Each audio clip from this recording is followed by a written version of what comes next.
Hello friends, vanakkam. Welcome to Sumati's kitchen. Friends, welcome to Sumiti's kitchen. Today we'll be trying food hacks. So the first food hack that we'll be trying is egg and cheese sandwich.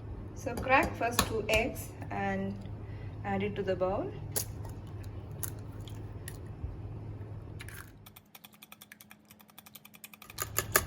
Add some pepper powder or any spices you like.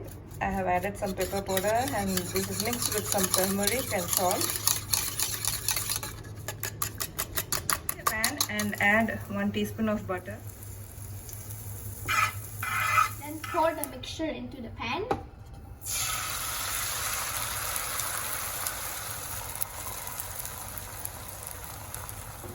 Now take 2 bread, Argentine white bread. Just dip it and place it back.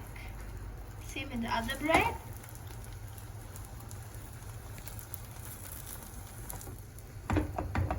Place it well over that and flip it. Take 2 cheese and then place them on top of your bread. Just like that. Put this on top like this. Yeah, do that. And now the egg and cheese sandwich is ready. This is a very simple beginner's breakfast recipe. Thank you for watching. Thanks for watching. Like, comment and subscribe for more weekly videos.